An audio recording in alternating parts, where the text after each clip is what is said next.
ॐ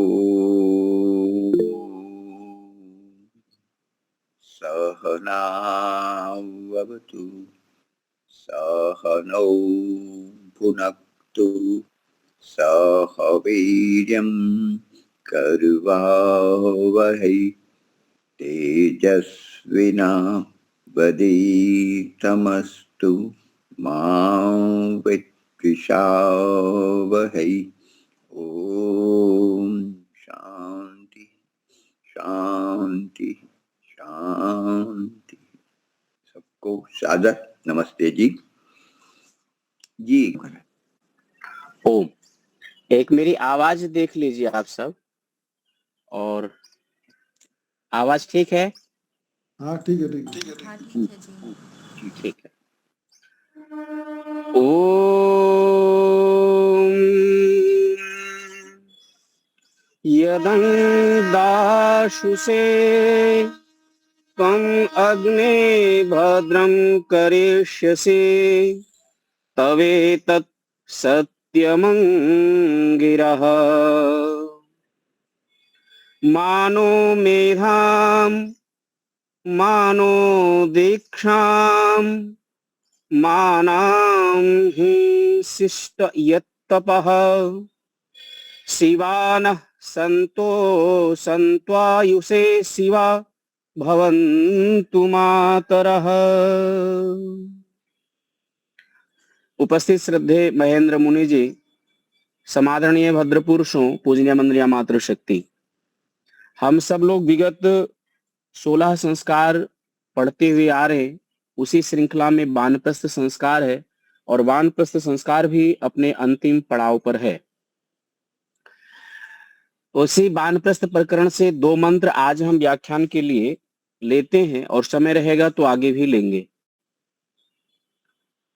यह अथर्ववेद का मंत्र है जो अभी हमने प्रार्थना के बाद में बोला। इस मंत्र में एक विशेष प्रार्थना है कि मेरा जो वानप्रस्थ की दीक्षा है वो पुष्ट हो, और वो किनसे पुष्ट हो यह भी इस मंत्र में एक भाव के रूप में प्रकट है। जन्म लेने के बाद जिनसे मेरा संबंध है, जिनसे हम लोगों ने जुड़ा है, परिवार के लोग हैं, सगे संबंधी हैं, ये वो सब लोग होते हैं जो वानप्रस्थ की दीक्षा में अपने भिन्न भिन्न विचार रखते हैं। कुछ मोह के पास में आकर के वानप्रस्थ दीक्षा को अच्छा नहीं मानते या उसका विरोध करते हैं। तो मंत्र में ये प्रार्थना है कि मानो मेधाम, जो मेरी मेधा है, जो मैंने, मेधा उसी को कहते हैं जिसने अपने बुद्धि में धारण कर लिया, अथवा सत्य युक्त जो बुद्धि होता है, सत्य से पोषित जो बुद्धि है वो मेधा बुद्धि है, अथवा जिसका तात्विक ज्ञान है जिसको, वो मेधा बुद्धि है।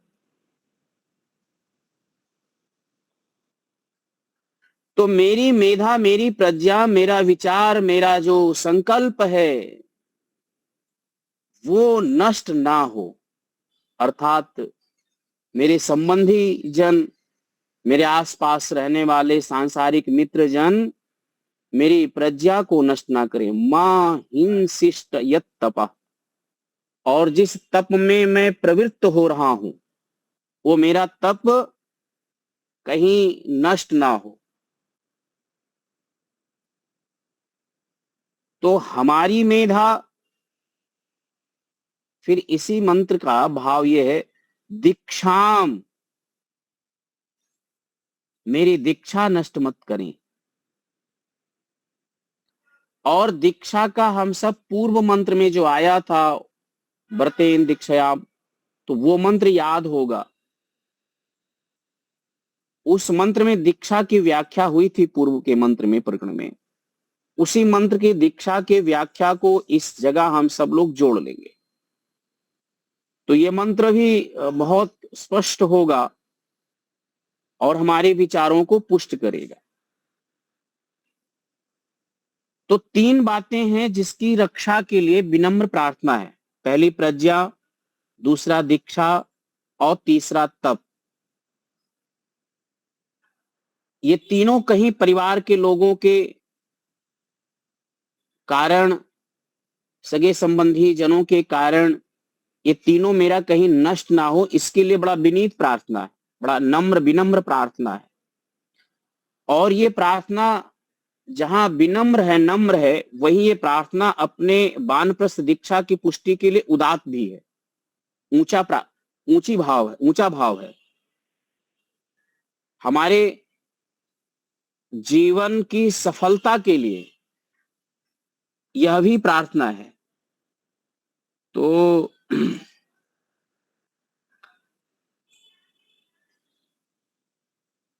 इस मंत्र में जहां आया भवन्तु मातरः, तो मातरः जो मेरे पूजनीय माताएं हैं, मातृ शक्तियां हैं, मातृ शक्ति, उनके मोह से, उनके राग से, उनकी विपन्नताओं से, उनके हठ धर्मिता से कहीं ये मेरे व्रत कमजोर ना पड़ जाए, मेरा संकल्प कहीं कमजोर ना पड़ जाए, मेरी बुद्धि कहीं कमजोर ना पड़ जाए। तो फिर दूसरे पद में प्रार्थना है शिवाह आयु से। तो ये जो शिवाह और आयुष्य है, मेरा आयुष कल्याण के पथ पर हो। वानप्रस्थ जिस अवस्था में हम ले रहे हैं, वो जो शेष अवस्था है, जो बीत गया, उस पर विद्वान कभी विचार नहीं करते। वहां से शिक्षा लेते हैं, वहां से जो सीख मिला, जो अनुभव लिया, उसको लेकर के फिर आगे बढ़ जाते हैं। विद्वान पुरुष बीते हुए जो सुख दुख की अनुभूति है या जो कष्टप्रद है, ऐसे समय में जो बीतता है, विद्वान पुरुष उसको बार बार विचार करके दुखी नहीं होता, आगे के समय को सुधारने में पूर्ण पुरुषार्थ करता है, पूरा बल लगाता है। तो मेरा जीवन इन्हीं व्रतों को पुष्ट करने में, इन्हीं व्रतों को पोषित करने में, इन्हीं बातों को पल्लवित करने में, इनकी दृढ़ता के लिए मेरा समय लगे, जिससे मेरा कल्याण हो। शिवाह, हम कल्याण के पथ पर चल सकें, ईश्वर की प्राप्ति कर सके। ये बहुत ऊंची प्रार्थना है। तो वानप्रस्थ में प्रवेश करने वाले जो साधक हैं, जो उनकी भावनाएं हैं, जो भावनाओं के साथ साथ संशय है, मन में कहीं कोने में बैठा हो कोई संशय हो परिवार से, तो हमें परिवार के साथ कैसा बरतना है, उनसे कैसे अनुमति लेना है, वानप्रस्थ के लिए उनको कैसे विश्वास दिलाना है, अर्थात विश्वास में कैसे लेना है, यह सबका एक विशेष प्राविधान है। जो एक विशेष प्राविधान है, वही हमारे लिए अंगीकार है, वही स्वीकारणीय है और वही प्रशस्त भी है, प्रशस्त है। तो जहां गृहस्थियों का एक समाज होता है, आज समाज में एक वानप्रस्थियों का भी एक समाज होना चाहिए। और समाज किसे कहते हैं, ये हम सब लोग, आप सब लोग समझते हैं कि समाज बुद्धिपूर्वक जो व्यवस्था, धर्मानुकूल जो लोग रहते हैं, जहां पर निवास करते हैं, वो तो समाज है। बुद्धिपूर्वक धर्मानुकूल जो लोग गृहस्थी लोग रहते हैं, गृहस्थ धर्म का पालन करते हैं, वो गृहस्थियों का समाज हो गया। गृहस्थ से निकल करके जो वानप्रस्थ में आए, वो लोग धर्मानुकूल, बुद्धिपूर्वक और उदात्त संकल्प और उदात्त व्रत दीक्षा तप के साथ, पुरुषार्थ के साथ अपना एक समाज के साथ रहते हैं। अच्छा, पिछले मंत्र में भी ऐसा ही कुछ भाव आया था कि वानप्रस्थियों का जो वानप्रस्थ का संकल्प है, जो विचारों कमजोर ना पड़े, क्योंकि हमें अपने साथ उन लोगों को रखना है और ऐसे लोगों को ही रखना है।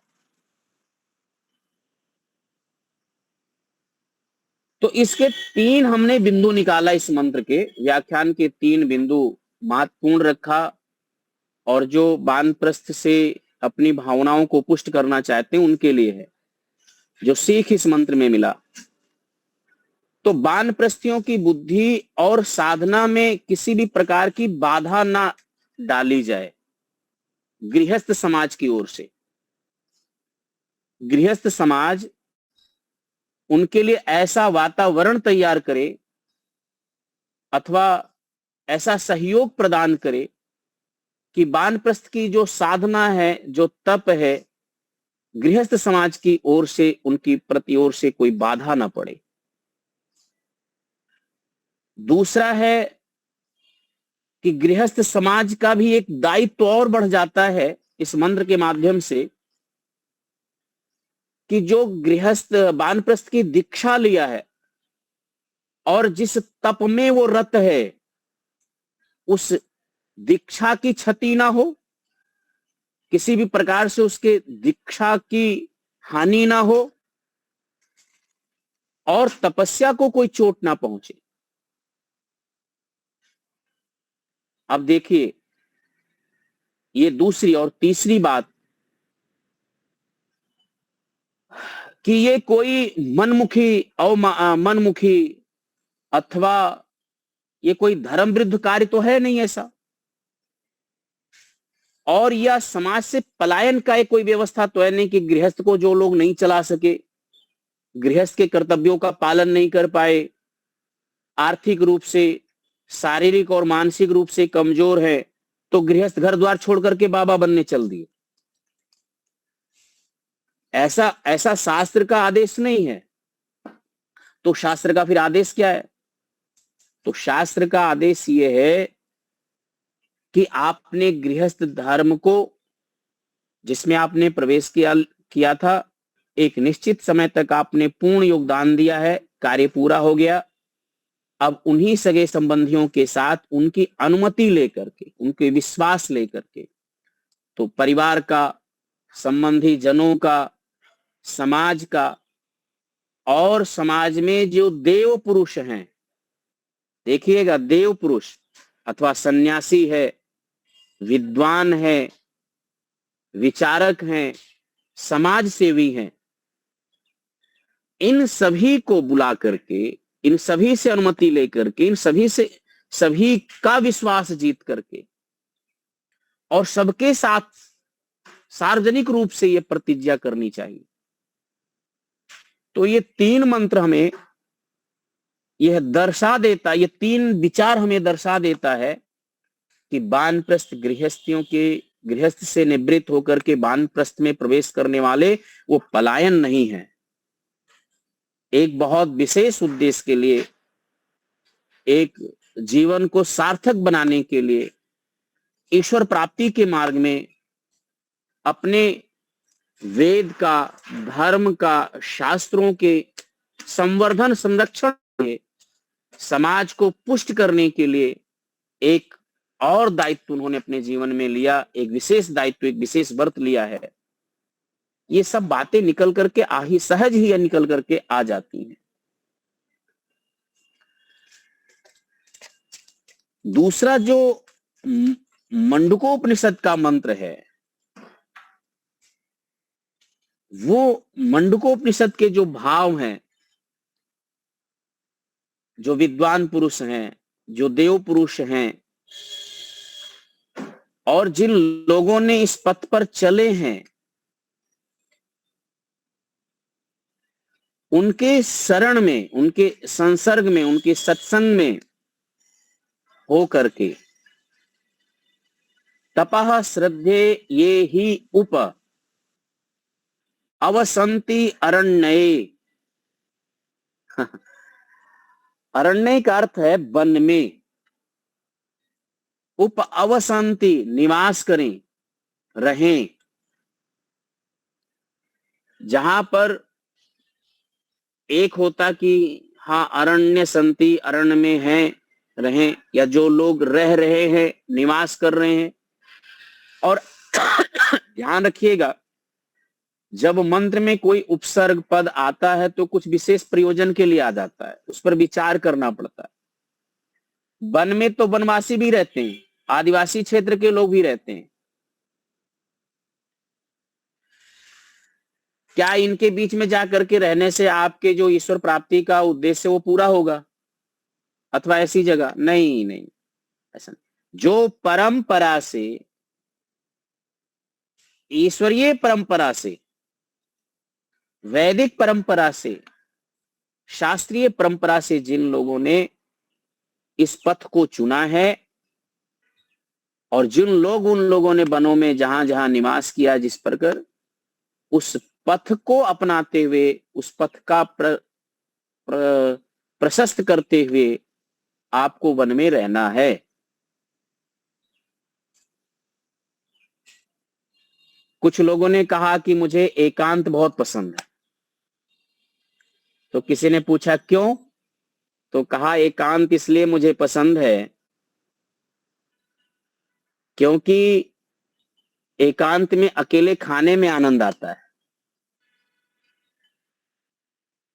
तो अकेले खाने के लिए आपको एकांत पसंद है, तो ये भाव नहीं है। भाव एकांत का केवल भोग के, देखिए एकांत योगी भी निवास करता है, और वो योगी नहीं होगा, योग के प्रति उसका सतत अनुष्ठान नहीं हो रहा है, योगानुष्ठान नहीं हो रहा है, तो पतन निश्चित है। योग एकांत में भोगी भी रहेगा, विषय वासनाओं का चिंतन करता रहेगा, काम वासनाओं का बोझ सिर में लिए घूमता रहेगा, तमाम जो मानसिक विकार है उससे पीड़ित देखा गया है, लाल कपड़े पहन करके भी, पीले कपड़े पहन करके भी, और पथ को विचलित होते हुए भी देखा जाता है।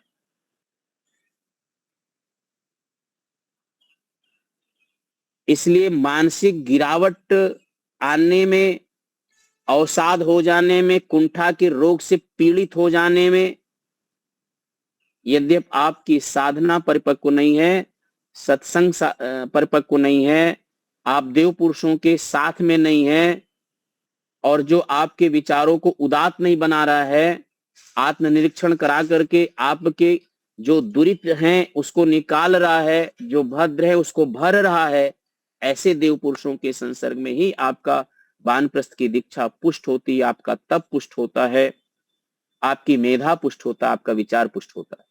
नहीं तो ये सब का सब धरा का धरा रह जाता है, ये किसी का नहीं है, अलग अलग रह करके, और लोग सांसारिक बातों में ही रह जाते हैं। तो जो ये मंत्र हमारे पास में आया, तपः श्रद्धे, तप पूर्वक श्रद्धा के साथ ईश्वर भक्ति में निरंतर लगे रहिए। और इसको सहज कहें तो यही जो है, हर एक कार्य मेरा ईश्वरीय कार्य बन जाए, उठना बैठना, खाना पीना, सोना, सब कुछ इसलिए आप मान लीजिए कि ये सब कुछ हम इसलिए कर रहे हैं कि ये सब ईश्वर प्राप्ति के मार्ग में मेरे साधक बन जाए।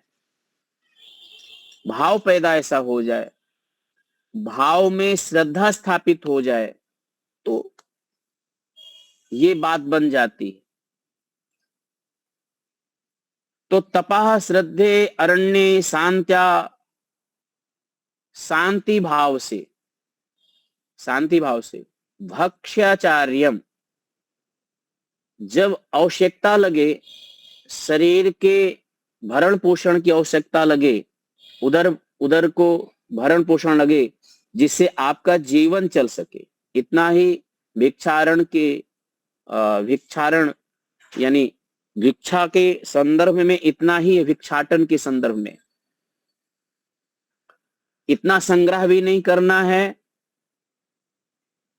और ऐसा भी नहीं करना है कि आप कुपोषित हो जाएं, शरीर से जीर्ण शीर्ण हो जाएं।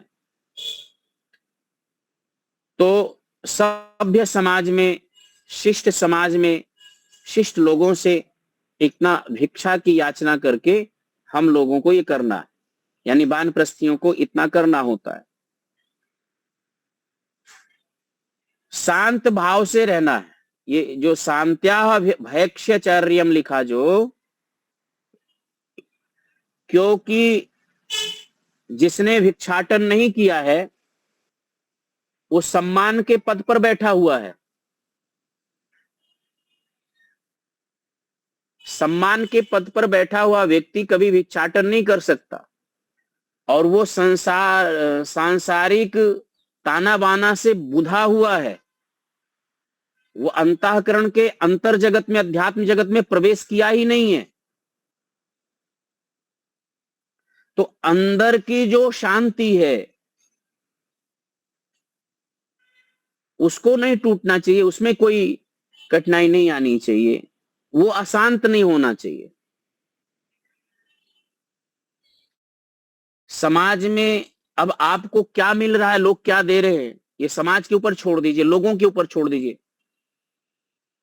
गुरुकुल में मैं एक बात बार बार बोलता रहता हूं, बच्चों के बीच में, शिक्षकों के बीच में, कि कोई आपके विषय में कुछ बोलता है, कुछ कहता है, अच्छा बुरा भला जो भी कुछ कहता है, ये उसके शिक्षा, संस्कार और परिवरिश का आधार है।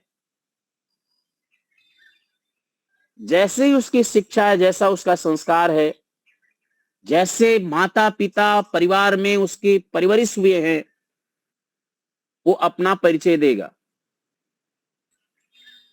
अभी जहां पर हम बैठे, मुझे गोरखपुर एक सर्वधर्म संभाव का गोरखपुर में है, तो उसमें सर्वधर्म संभाव का एक हो रहा है, लगभग बहुत सारा मेला लग रहा है, 1000-2000 आदमी आएंगे। तो उसमें मेरा भी नाम चयनित हुआ। तो अभी 5 बजे मेरी गाड़ी भी है, तो पकड़ना भी है कि जाना है। तो उस सभा में मतलब अपना वैदिक विद्वानों की ओर से मेरा भी एक नाम आया। तो 5 बजे गाड़ी भी पकड़ना था और 1 घंटे का आप लोगों के बीच बैठना भी था। तो इसलिए समय के साथ आया और बगल में, स्टेशन के बगल में एक छोटा सा मंदिर है और भाई साहब थे, तो मैंने कहा मुझे बैठने के लिए कुर्सी दे दीजिए और एक मुझे क्लास लेना है। तो थोड़ी देर तो वो देखे, सफेद सफेद कपड़ा वपड़ा पहचान नहीं पाया। अचानक कोई कैसे किसी को देगा और कैसे किसी को के लिए वो सब व्यवस्था करेगा, भाई अपने घर में स्थान दे, कुर्सी दे, आप क्या क्लास लेने वाले हैं, कैसे आती हैं। लेकिन वो विश्वास कर गए क्योंकि वस्त्र ऐसा था और सब कुछ ऐसा था, तो वो भी बैठ करके साथ में सुन भी रहे हैं। तो कहने का अभिप्राय ये है कि हम दरवाजे तक जाएं तो संस्कार और शिक्षा और परवरिश, यदि आप धर्म के लिए हैं, सत्य के लिए हैं, अनुष्ठान के लिए हैं, तो आपके आत्मसम्मान तो नहीं गिरेगा। वो ईश्वर का कार्य है। कहने का अभिप्राय यह है कि हम जब लोग हमारा एक विश्वास है कि जब हम धर्म कार्य में लगते हैं, तो कहने वाले बहुत सारे लोग कहते हैं, लेकिन हम अंदर से आत्मबल से इतना पुष्ट होते हैं, आत्मबल और वैचारिक रूप से इतना पुष्ट होते हैं कि समाज के शब्दों का, लोगों के शब्दों का कोई प्रभाव नहीं है। जैसा लोग कहे वो उनके मन मस्तिष्क का, उनके दिलो दिमाग की बात है, उनके संस्कार शिक्षा की बात है। हमें अपने अंदर की शांति को नहीं खोना चाहिए।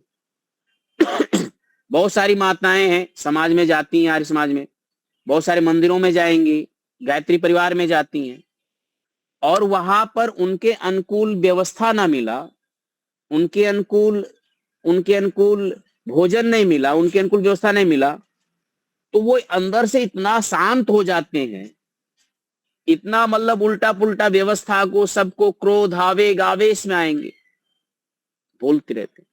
तो ये अंदर से पता चल रहा है कि इनका कितना आत्मबल, मानसिक बल, वैचारिक बल कितना कमजोर है, कितना कमजोर है। और मंदिरों में जो लोग जाते हैं, जहां जहां मंदिर पर होते हैं, वो अध्यात्म के मार्ग की पुष्टि के लिए नहीं जाते, बल्कि वो भय हैं, दुखी हैं। भगवान के पास कोई भी व्यक्ति जाकर के सुख शांति नहीं मांगता, मंदिरों में जाकर के सांसारिक भिन्न भिन्न वस्तुओं को ही मांगता है वहां जाकर के। इसलिए सर्वत्र देखें और जहां विपन्नताएं दिखें, जहां दुख दिखे, अविद्या दिखे, तो वहां यही है कि वहां पर वैचारिक बल बहुत कम है। वैचारिक बल के कम होने से ये विपन्नताएं हमें अलग अलग प्रकार से दिखती हैं। जो ये हम लोगों ने उपनिषद का ये मंत्र रखा है, शांत्या विद्वांसो भक्षार्यम चरन्तः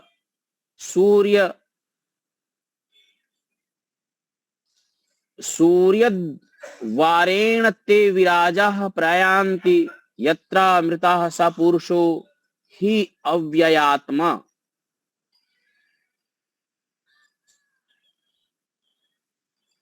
प्राण विद्या को सीख करके सूर्य द्वारेण ते विराजाः प्रायन्ति यत्रामृताः स पुरुषो ही अव्ययात्मा। हमें प्राणायाम की गहन साधना, सांसारिक विपन्नताएं हैं, मानसिक उथल पुथल है, प्राणों का कमजोर होना है, चिंताएं व्यग्रता है, ये सब का संबंध प्राणायाम से होगा। जिसका जितना प्राण सुदृढ़ होता है, जिसका प्राण जितना बलवान होता है, विचार भी उसका उतना दृढ़ होता है। और हम उस अविनाशी पुरुष को प्राप्त करना चाहते हैं, तो सूर्य द्वार, प्राण द्वार के, प्राण विद्या के मार्ग से उस स्थान को, उस ऊंचाई को, उस ज्ञान तत्व को, उस विद्या को हम प्राप्त करें, अर्थात उस आध्यात्मिक विद्या को प्राप्त करें जो सांसारिक नश्वरता है, सांसारिक नश्वरता, अविद्या जानता है, भय है, मानसिक विकार है, तमस है, उससे व्यक्ति आच्छादित है अपने मन को। उससे बाहर निकलने का यह है कि विचारों को, सांसारिक विचारों से पृथक होकर के आध्यात्मिक विचारों से भरे और आध्यात्मिक विचार से प्राणायाम को सीखे, प्राणायाम को सीख करके, योग साधना को सीख करके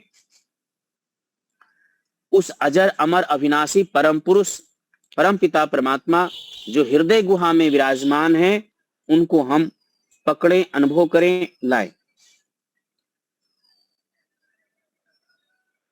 तो यही अव्यय आत्मा, उस अविनाशी आत्मा और अविनाशी परमात्मा, परमात्मा को ज्ञानगत, ज्ञानवत हम जाने, ज्ञानवत हम पकड़ ले अपने ज्ञान और दृढ़ हो जाए। तो वानप्रस्थ जीवन में ये आध्यात्मिक महत्व को दर्शाता है, ये उपनिषद का श्रृंखला सिद्ध करता है। और इस मंत्र में जो 3 प्रमुख संदेश हैं, वो संदेश ये है कि हमें सदैव तप, संयम और श्रद्धा से जीवन बिताना चाहिए। अहंकार का प्रत्याग करना, अहंकार का प्रत्याग करना, संग्रह का प्रत्याग करना, अहंकार, संग्रह और फालतू विचार, इनका प्रत्याग यदि हम मनुष्य करते हैं तो वो जीवन सुखी हो जाता है। और ये सबके लिए नियम लागू होता है। घरों में लड़ाइयां होती हैं तो बातों के लिए नहीं कि किसी वस्तु का भाव है, किसी धन का भाव है या खाने का भाव है, पुरुष नहीं कर पा रहा, नहीं, आजकल घरों में लड़ाई सिर्फ इस बात का है, हठ धर्मिता, अहंकार और संग्रह की भावना। वस्त्रों का भंडार रहता है माताओं के पास, बहनों के पास, फिर भी उनको वस्त्र नए नए चाहिए, क्यों चाहिए? क्योंकि पड़ोसी के घर में है तो हमारे भी घर में होना चाहिए, क्योंकि हमारे रिश्ते में है तो हमारे घर में भी होना चाहिए। नई नई साड़ियां इसलिए चाहिए, लड़ लेते पूरा घर का कलेश बदल देंगे। क्यों चाहिए? क्योंकि उसकी बड़ी बहन के घर में है, उनके घर। ये जो बातें हैं, इसको समझ लिए कि ये जो संग्रह है, संग्रह के कारण कलेश घरों में भी होता है। संग्रह की प्रवृत्ति के कारण कलेश है। और वही अपरिग्रह हो जाए घरों में तो घर भी एक मंदिर दिखने लगेगा, विचार दिखने लगेगा। तो अहंकार और संग्रह आवश्यकता से ज्यादा गृहस्थियों के लिए भी और वानप्रस्थियों के लिए तो विशेष इसको ध्यान में रखना चाहिए। जीवन की आवश्यकता के अतिरिक्त ज्यादा किसी चीज का संग्रह उचित नहीं है, वो साधना में बाधा होगी। दूसरी बात, भिक्षा के द्वारा हम अपनी साधना को पुष्ट करें। हम लोग जानते हैं आचार्य जी जब व्याख्यान करते थे कि भाई वानप्रस्थ लेना है तो आप वन में जाएंगे, और कुछ लोगों ने ऐसा किया तो उदाहरण भी नाम लेकर के हम नहीं लेना चाहते, तो वानप्रस्थ की दीक्षा लिए तो गए, तो वन में गए तो रहने के लिए कुटिया चाहिए, तो उन्होंने बढ़िया कुटिया बनाया। सोने के लिए फिर तखत चाहिए तो तखत लिया। भोजन बनाने के लिए तो गैस चाहिए, गैस चूल्हा चाहिए तो भी किया, किचन किया, तो सब कुछ करता रहा।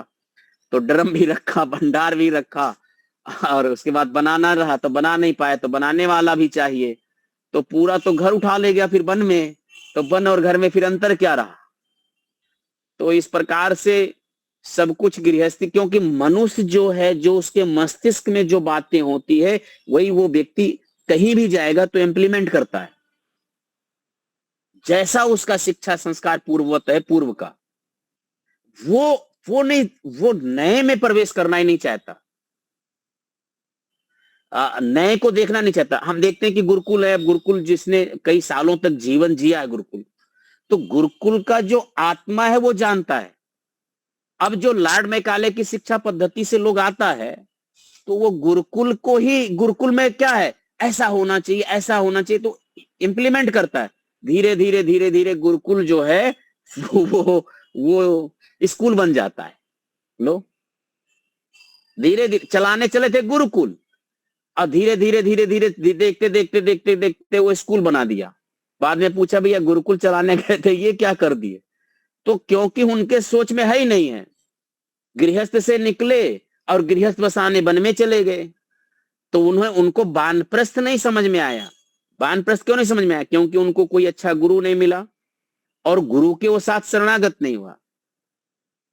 जो वैदिक समाज से जुड़े लोग होते हैं, तर्क और कल्पना,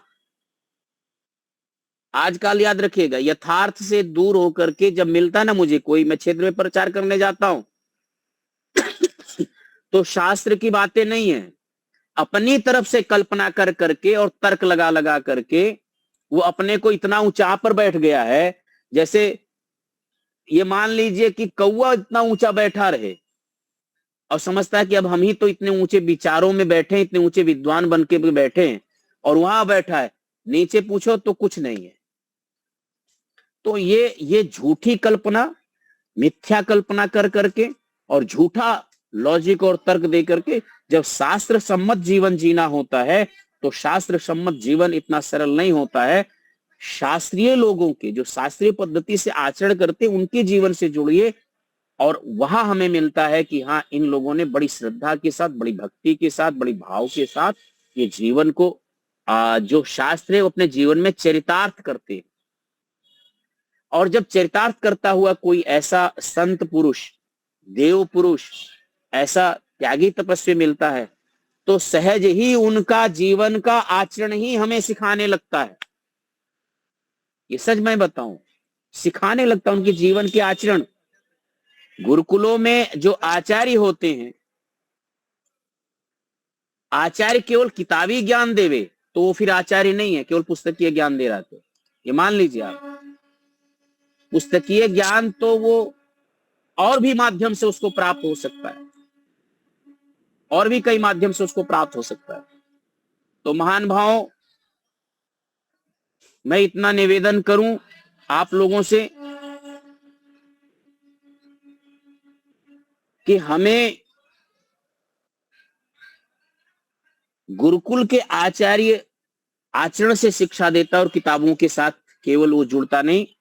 तो ये तो केवल हम गुरुकुल को इसलिए क्यों गुरुकुल की बात बार बार क्यों आ जाती है, क्योंकि गुरुकुलीय जीवन में रहता हूं, गुरुकुलीय उसमें रहता हूं, तो वहां से उदाहरण तो निकल जाता है। तो अब आगे का जो है विधि आ जाता, विधि के प्रकरण आ जाते हैं, और विधि के प्रकरण के साथ साथ बहुत सी बातें ऐसी हैं जो हम आहुति देते हैं। तो जो सामान्य आहुतियां देते हैं संस्कार में, इस संस्कार में, वो तो ठीक है, यज्ञ का है, उसका व्याख्यान आप लोग समझते हैं। तो इसमें मन, वाणी, इंद्रियां, आयु, प्रतिष्ठा, सुख के लिए, यज्ञ के लिए, समग्र निष्काम भाव के लिए हम ये समाज के सहयोगी हैं, हम समाज के विरोधी नहीं हैं, समाज के पलायनवादी नहीं हैं। तो ये सब प्रकार की कृतज्ञता, तप, सेवा और मोक्ष की हम सब लोग अनुगामी हैं, उधर बढ़ते हैं। ये सेवा का विशेष करके यहाँ पर यहाँ हमें प्राप्त होता है। तो यह योग है, योग के पथ पर प्रशस्त होने का पावन संदेश है।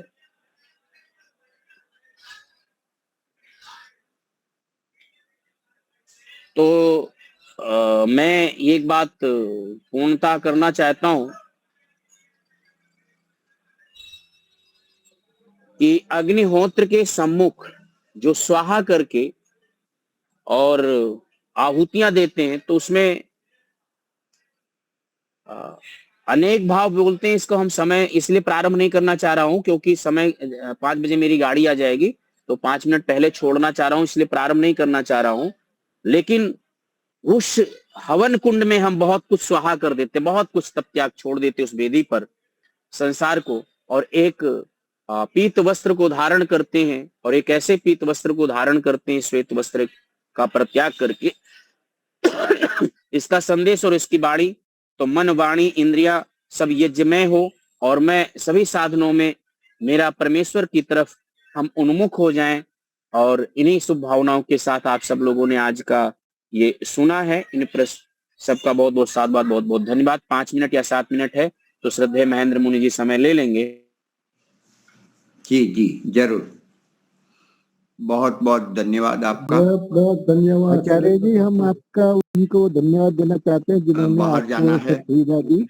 उनको आप हमारी तरफ से धन्यवाद दीजिए। बहुत ही स्थान दिया आपको, ये एक मौका हम लोग धन्यवाद। बहुत बढ़िया जी, आभार आभार आपका, आभार। कहीं उनका आभार जिन्होंने आपको स्थान दिया, ऐसी परिस्थिति में भी प्रवचन करने के लिए स्थान सुविधा दी, तो उनका धन्यवाद। हाँ बिल्कुल, जी। अनजाना व्यक्ति भी ये स्थान दे, कुर्सी दे और व्यवस्था। नहीं, इन लोग का परिवार वालों का भी आभार है, धन्यवाद। जी, बहुत बढ़िया। तो स्थान दिया, जगह दी, आपको भी लोग धन्यवाद दे रहे हैं। धन्यवाद करते हैं हम सब, आभार व्यक्त ठीक है, करते हैं। अच्छा, चलो बहुत नमस्ते। बढ़िया, नमस्ते नमस्ते। हाँ जी, वानप्रस्थ जीवन हम तो जीते हैं, वानप्रस्थ में जब जीते हैं, फिर जब बाहर में अपने घर जाते हैं तो लगता है कि कहाँ हम आ गए इस दुनिया में। वो कहाँ, वो स्वर्ग, गाय का दूध पीने का, गरम गरम, कभी ये मेहमान आए, कभी वो अतिथि आए, फिर कभी कोई रसोई वाला बाहर जाए तो हम रोटी बीनने के लिए बैठ जाए, कभी सेकने के लिए बैठ जाए, कभी पिरसने में लग जाए, कभी बच्चों को पढ़ाए, कभी आना जाना, कोई बीमार, इतने सारे पुण्य काम होते हैं। अच्छा लगता है। घर पड़ता है, रहना पड़ता है। लगता है कि यदि हम घर ज्यादा रुक जाएगा तो हमारी आयु कट जाएगी, कट जाएगी मतलब कम हो जाएगी, ऐसी स्थिति है। तो और एनर्जी बहुत मिलती है, ऊर्जा बहुत मिलती है। आज मैंने ये पुण्य काम किया, आकस्मिक कहीं गाड़ी लेकर जाना होता है वो जाते हैं, फिर दूसरे कुछ मिल जाते हैं रास्ते में, उनको बिठा देते, अनजाने को बिठा देते, तो बहुत अच्छा लगता है। फिर इस वस्त्र में होते हैं तो वो अपने जब टोल नाका आता है तो टोल नाका भी नमस्ते करके हमें भी विदा करते हैं और हम आशीर्वाद देकर भी चले जाते। वो सब बहुत सारे ऐसे हैं। और सामान्य रूप से जो पीले वस्त्र है, घेरुआ वस्त्र, एक आभा तो सामान्य रूप में होती है, बहुत नहीं समझते। ज्यादातर तो जो पढ़े लिखे बहुत नहीं समझते, वो तो अंकल अंकल ही बोलते हैं, गेरुआ हो या पीला वस्त्र हो। लेकिन सामान्य लोग हैं, गांव के लोग हैं, बहुत पुण्य भाव रखते हैं और वंदनीय भाव रखते हैं, बिठाते हैं, सब कुछ तरह से व्यवस्था।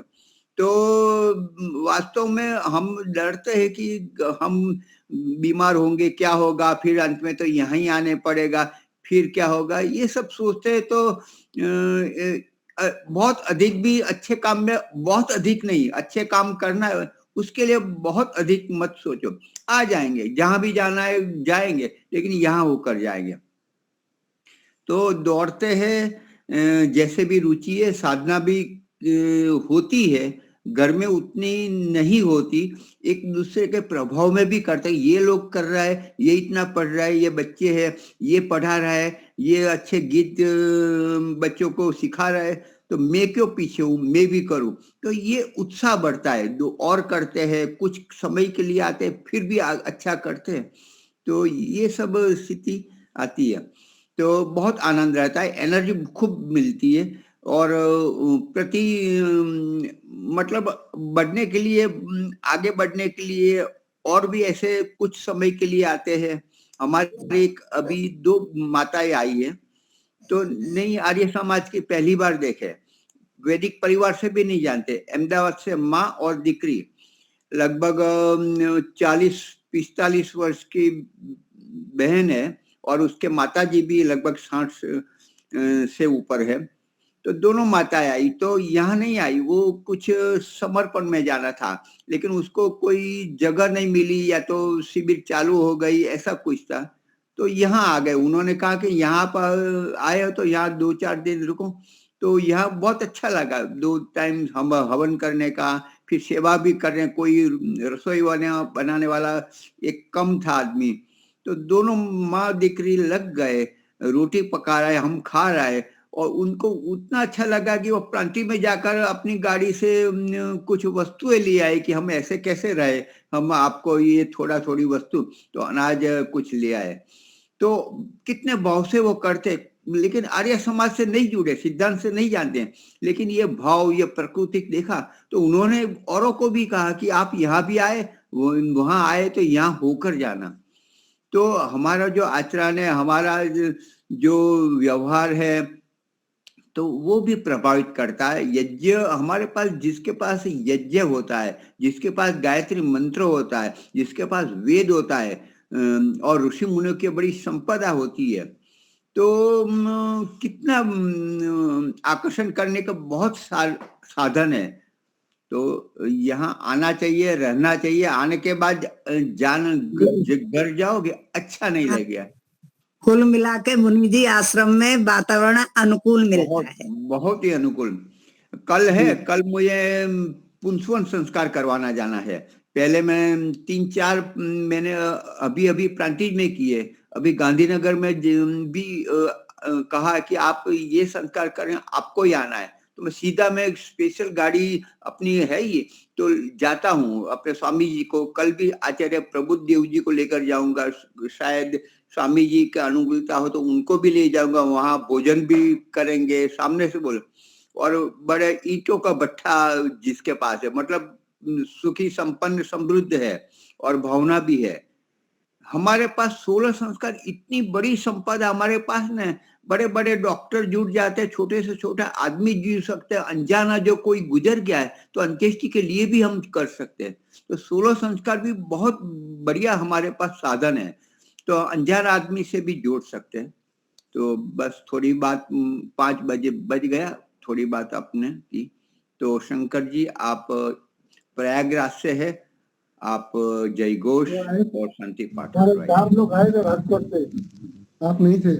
हाँ जी, प्रवीण ठाकर जी, हाँ वो बेचारे की जरा कि यार ठंडी ज्यादा लग रही है, आप खुला है। पहुंच गए। हाँ वो जरा कोई बात नहीं, फिर भी अच्छा लगता है।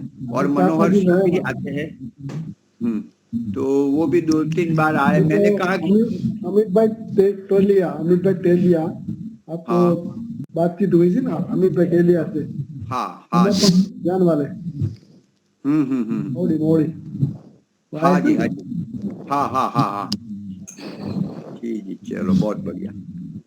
तो शंकर जी आप करवाइए। कक्षा का समापन। आवाज जा रही है? आ रही है। बहुत अच्छा रहा। मुनि जी अपना भी अनुभव दे देते हैं हम लोगों को जीवन का। तो कक्षा का समापन शांति पाठ हो जाएगा। पहले शांति पाठ।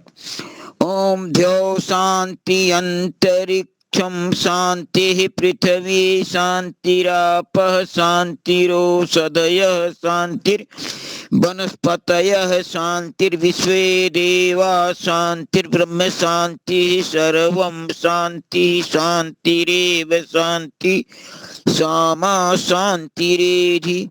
ओम शांति ही शांति ही शांति। जय घोष। जो बोले सो अभय। सत्य सनातन वैदिक धर्म की जय हो। मर्यादा पुरुषोत्तम भगवान रामचंद्र की जय हो।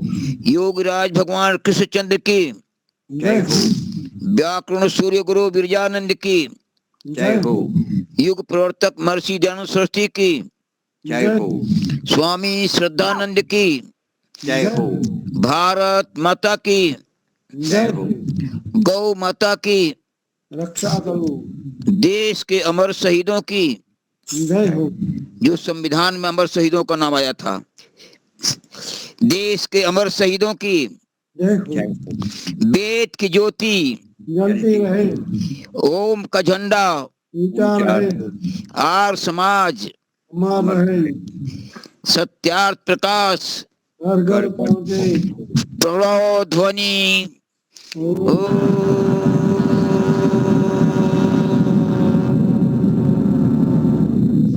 वैदिक अभिवादन। सर्वेभ्यो नमः। कल हमारे अशोक उकरानी जी जो कल मंगलवार को विषय लिया था, वेद, आर्य समाज, महर्षि दयानंद, और वो भी बिल्कुल अनुच्छेद उस उदाहरण के जो जो नीति नियम है संविधान है उस अनुसार, तो वो आगे बढ़ाएंगे। तो आज अभी यहाँ लाकरोड़ा यहाँ आए हुए हैं, तो उनसे बात हुई। तो कल 100% लगभग 99% बोलता हूँ, तो वो ले लेंगे बिल्कुल। यही जया जी है, लेकिन उनका रात्रि कॉल है तो चलता है, मतलब ये नए व्यक्ति को देते हैं। तो बहुत अच्छा वक्ता है, हमारे घर के श्रोता है और रिटायर्ड डिस्ट्रिक्ट जज है। न्याय दर्शन तो 100 में से 100 मार्क आ ही जाए, वो तो स्वाभाविक है। बुद्धिजीवी है, अच्छे वक्ता भी है और जज है, और क्या बोलना, बहुत बढ़िया है। हम लाभ लेंगे। धन्यवाद। अहमदाबाद में रहते हैं, अपने उड़ाऊ से जुड़े हैं। एसजी हाईवे जहाँ जो प्रति रविवार होता है वहाँ भी बोलते हैं। एक दूसरे कृतेश पटेल है, वो भी बड़े अच्छे उभरते युवा है। आए थे राजकोट आए थे। राजकोट, हाँ, तो ये अच्छा है। वो आए थे अपना मोहित जी आए थे। हाँ, वो भी है। दूसरा देखो, ईश्वर भाई की लड़की है अपने जो रतनपुर आदिवासी क्षेत्र, यहाँ बच्चे लेकर आए थे। उनकी भी लड़की बहुत अच्छी तरह से पाणिनि गुरुकुल में पढ़ रही है। बहुत अच्छा, उनका मैंने वीडियो देखा, बताया था। नंदिता शास्त्री ने बहुत उसके प्रोत्साहित किया। को कितना, और मुझे